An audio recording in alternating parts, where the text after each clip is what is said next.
They live very much out of the urban culture of China. It's very much a traditional farming practice. They're incredibly hard-working. They've got it very well sorted out, the whole cycle of rice, and it's an incredible system they have. They get the ducks to swim around the paddies at the early stages of the planting, and the feces of the ducks produces a kind of fertilizer. But also what comes out of it is a whole kind of biodiversity in the paddy itself.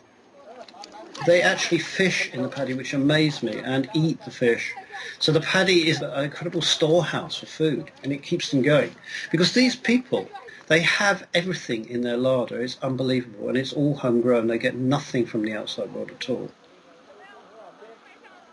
The young man worker who's taking his lunch break. And of course rice is the food they have.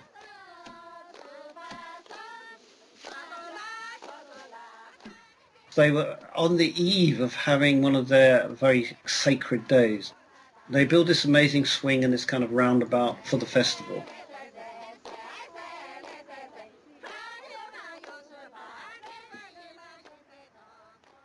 They're very tough people. They're very proud, very happy people.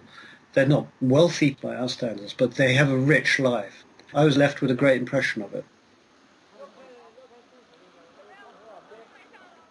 There was 4 buses went down with 80 journalists and Greenpeace personnel. The idea was to mingle with the community, to get lots of notes, lots of testimonies, lots of images.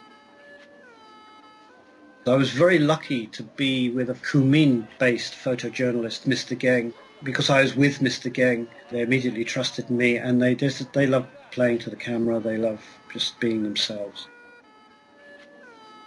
And we took Polaroid cameras down with us. And the idea was to give them the Polaroid cameras. And they would then take just pictures of themselves working in the paddies at home and everything, just very quickly over a day, and then they would display them and talk about them. What was emerging, there was 3 or 4 of them even, were actually good photographers.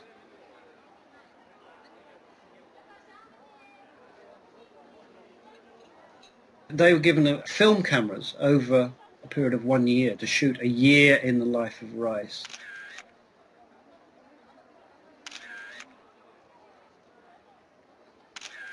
A normal photojournalist going down there would never get these pictures. The intimacy could only have been got from the farmers themselves.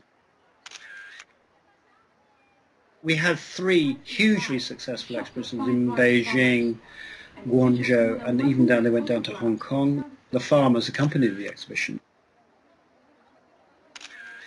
And what it proved to us was that China itself was so proud of its rice heritage. Why should it lose that for something like industrial farming or GE?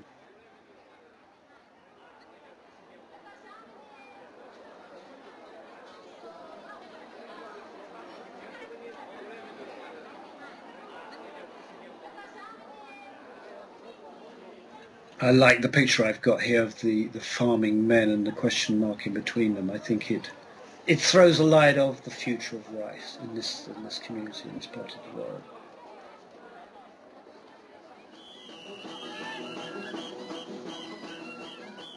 The party is getting underway, and there was a huge dance with all the minorities and musicians, and it was a lot of fun.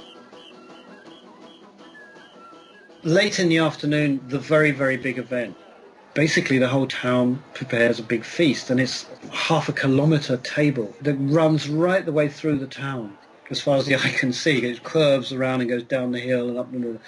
Everybody just sits at the table, and fabulous food is served by the townsfolk. There's huge processions go by, singing, dancing as they go along, and it just goes on and on and on. Everywhere I stopped to photograph, they wanted me to sit down and join them at the table. So it was very hard for me to photograph, because often I didn't like to refuse. For me, it summed up the whole spirit of these people and the rice culture. Yunnan provides the whole of China with rice. The introduction of industrial farming or GE food or whatever come down, it could destroy this culture, would be catastrophic.